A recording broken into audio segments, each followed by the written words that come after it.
السلام علیکم ورحمۃ اللہ وبرکاتہ۔ محترم ناظرین، میں ہوں آپ کا میزبان خالد سیف اللہ قاسمی۔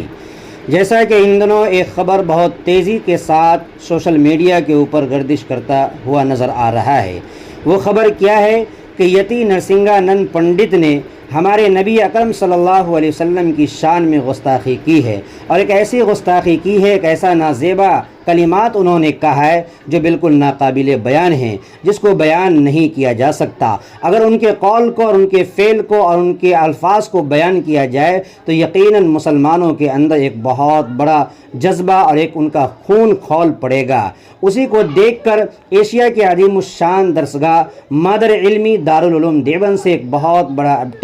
بڑی خبر نکل کر کے آ رہی ہے، اور وہ خبر کیا ہے وہ میں آپ کو سنانا چاہتا ہوں۔ اس سے قبل پہلے آپ یہ جان لیں کہ اس ویڈیو کو خود بھی سنیں اور اپنے تمام دوست تک اور تمام مسلمانوں تک پہنچانے کی کوشش کریں۔ آئیے دارالعلوم دیوبند کی وہ اپڈیٹ اور وہ خبر سنتے ہیں جس میں کیا کہنے کی کوشش کی ہے۔ پریس نوٹ: بے حد افسوس اور دکھ کے ساتھ یہ بیان جاری کیا جا رہا ہے کہ یتی نرسنگھانند نامی ملعون نے رسول اللہ صلی اللہ علیہ وسلم کی ذات اقدس کے متعلق انتہائی گستاخانہ کلمات ادا کیے ہیں۔ یہ حرکت نہ صرف مسلمانوں کے ایمان اور جذبات پر حملہ ہے بلکہ دنیا بھر کے امن و انصاف کے اصولوں کی صریحاً خلاف ورزی ہے۔ یہ شخص مذہبی چولے میں ملبوس ایک شیطان ہے جو ہمیشہ مذہبی منافرت اور فرقہ وارانہ تشدد کی بات کرتا ہے۔ رسول اللہ صلی اللہ علیہ وسلم کی حرمت ہم مسلمانوں کے لیے زندگی سے بھی زیادہ اہم ہے، اور ہم ایسی گستاخی کو ہرگز برداشت نہیں کر سکتے۔ اس مذموم حرکت کے خلاف سخت ترین الفاظ میں مذمت کی جاتی ہے،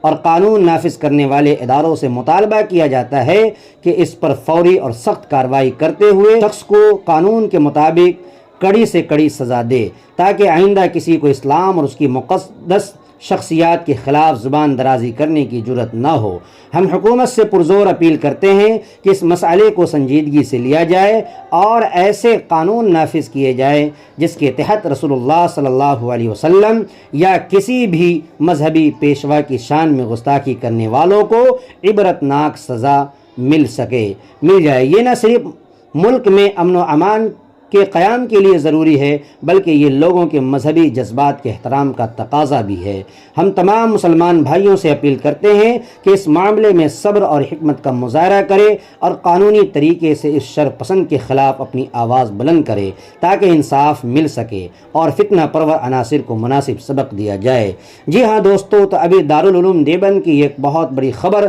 ہم نے اور آپ نے سنا کہ اس کے اندر یہ کہا گیا کہ تمام مسلمان اس بات کا حق رکھتے ہیں کہ قانون آئین پر یعنی آئین ہند پر مکمل عمل کرتے ہوئے آئین ہند ہمیں اس بات کی اجازت دیتی ہے کہ ہم پورے طور پر قانون پر عمل کرتے ہوئے اپنی آواز کو مکمل بلند کریں، اور ایسے ملعون نامی شخص کے خلاف اپنی آواز کو ہمیشہ بلند کرتے رہے جب تک کہ ان کو مکمل طریقے سے سزا نہ دی جائے اور ان کو سبق نہ سکھایا جائے، یعنی ایسے لوگوں کو اور ایسے شیطان کو کیفر کردار تک پہنچانے کی کوشش کی جائے۔ آئیے دوستو، آج تک کے لیے اتنا ہی، پھر دیجیے اجازت، پھر ملتے ہیں انشاءاللہ نئے اپڈیٹ کے ساتھ۔ السلام علیکم ورحمۃ اللہ۔